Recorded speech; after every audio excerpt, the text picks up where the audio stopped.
Este es un trabajo realizado con fines educativos para la materia Problemas políticos y socioeconómicos en educación.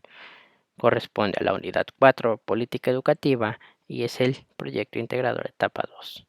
Yo soy el maestrante Isaac Baldomero Flores Vergara y el doctor docente de esta materia, el doctor Jorge Lizama. El tema que vamos a abordar son los desafíos de la educación en la licenciatura de medicina, es donde área que yo laboro, y vamos a ver esta noticia que ha sido muy impactante.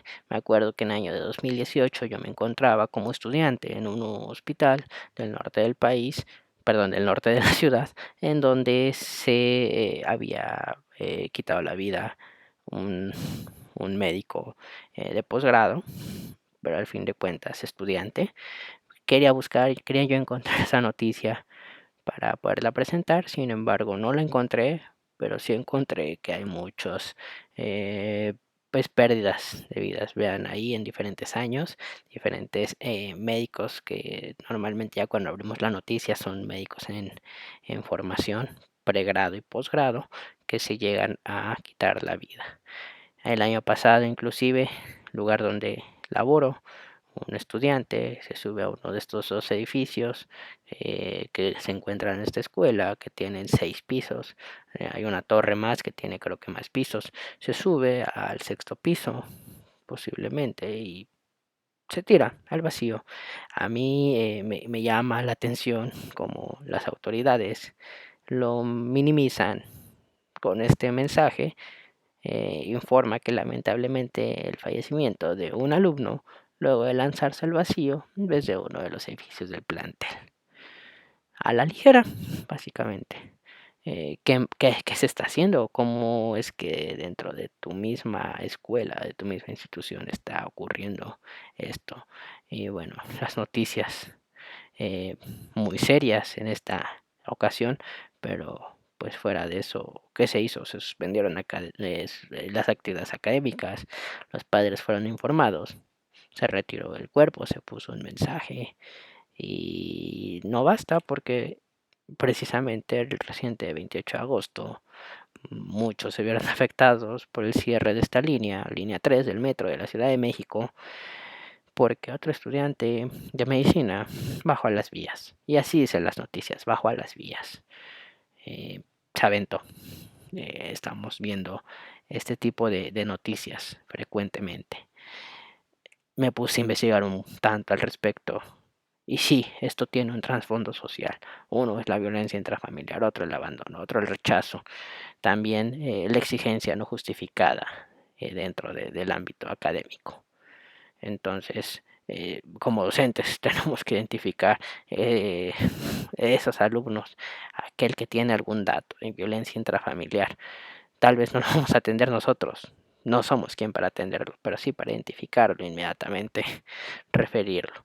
Nos vamos a dar cuenta desde cómo se está vistiendo, desde cómo se está comportando, desde cómo entrega las tareas. Muchas veces vemos ese alumno que no participa, ese alumno que no hace tarea, ese alumno que llega desarreglado, ese alumno que se siente en el rincón, ese alumno que quizás no lo queremos ver porque no aporta mucho a la clase, pero el alumno está ahí y si está ahí es por algo.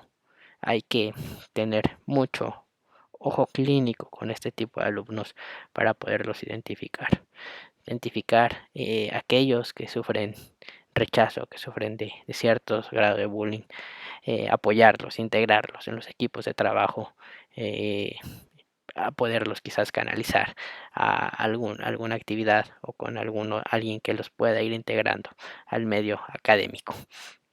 Y bueno, revisar las prácticas. Los coordinadores deben saber a quién tienen enfrente a grupo. Hay un video aquí muy famoso, una exigencia injustificada.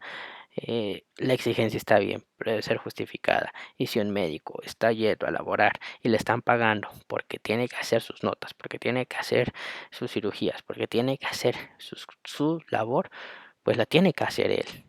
Y si aparte se presta como docente, pues tiene que enseñar. Y no como en este caso, que muchos buscan ser docentes del área de la salud dentro de los hospitales para que los estudiantes pues hagan sus trabajos, hagan sus notas, eh, les lleven su desayuno y demás. Creo que no está bien. Aquí les presento, esta es una imagen preciosa, una imagen del siglo pasado, años 50 seguramente, de la Facultad de Medicina de Ciudad Universitaria. Sigue casi igual. Han cambiado por ahí algunas cosas del frente, pero el mural sigue ahí, cerrado, pero sigue ahí. En este año 2023, me acuerdo que se cerró por ahí del 2014, se iba a abrir, no se ha abierto. Eh, Tristemente, pero bueno, esperemos que esos trabajos de restauración sean para en un futuro tener nuevamente este tipo de imágenes majestuosas. ¿Qué ha pasado en la universidad? Los alumnos entran sin identidad universitaria. Qué triste, porque no es su primer año para muchos, para la mayoría. Esta escuela no es su primer año.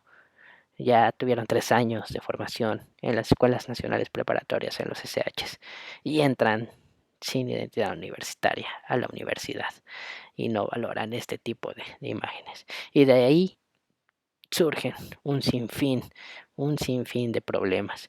Eh, el otro lado es, en esta escuela, la evaluación se ha vuelto por exámenes que buscan consensuar que todos los alumnos saben lo mismo. Son los famosos departamentales que no son más que exámenes modulares, es decir, una materia la dividen en unidades o en bloques y bueno, el bloque corresponde a 3 unidades y entonces cada 4 meses o inclusive cada 6, que creo que ya no es tanto, pero llega a pasar en algunas materias o pasaba antes, bueno, se toman esas unidades, se hace un examen y se evalúa el rendimiento. Entonces, muchas clases, muchos alumnos lo que quieren es que les vaya bien el examen, aprendan, no aprendan.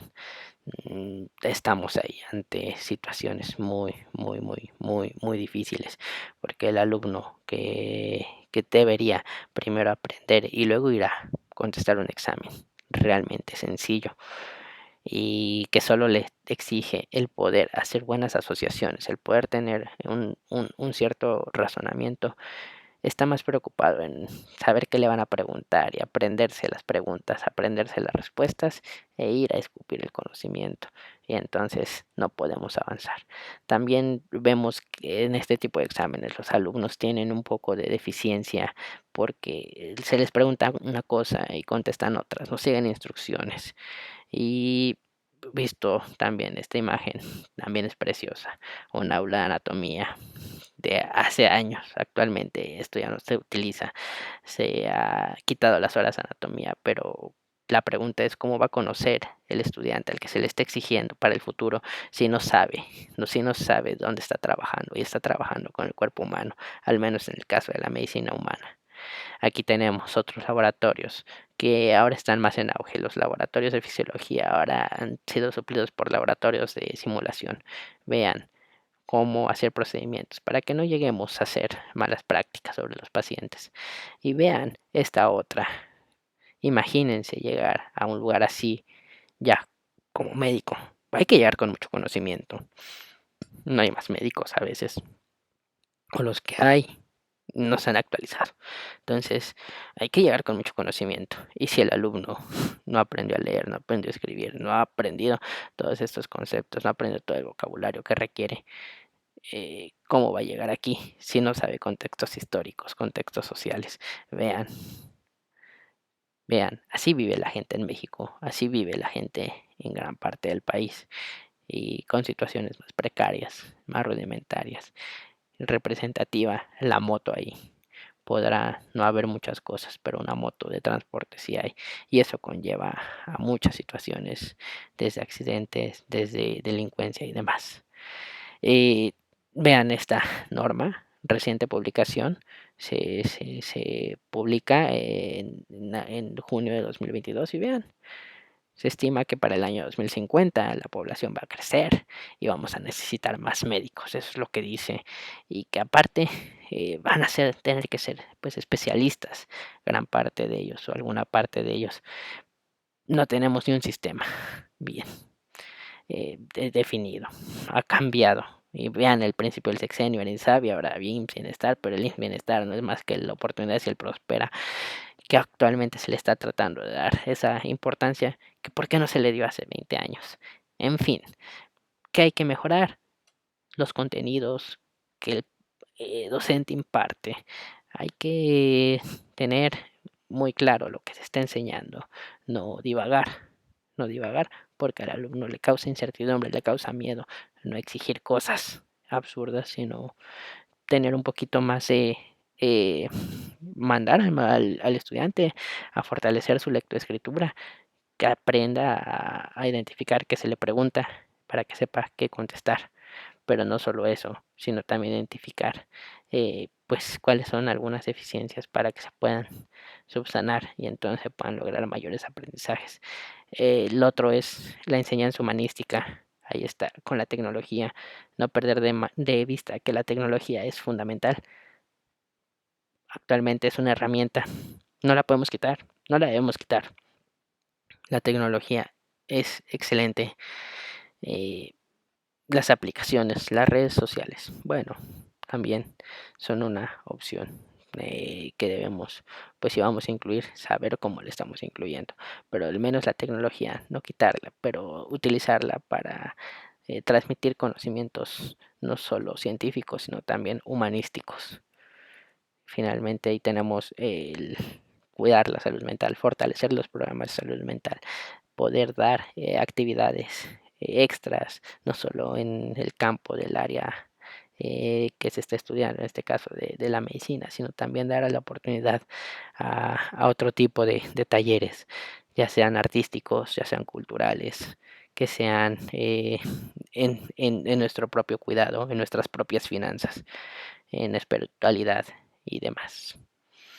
Y finalmente, pues esto, enseñar al alumno las perspectivas históricas, que no todo es un aula, que no todo es un consultorio, que es más, el mínimo va a terminar en un consultorio del Ángeles, dando una consulta. Muchos deberían, después de estudiar medicina, llegar a este tipo de lugares sin miedo, sin presiones, con mucho conocimiento, con mucha paciencia y tranquilidad mental para poder resolver grandes problemas en la salud pública. Ser gente que cuida a la gente, también la enseñe y con eso lograr un desarrollo social favorable.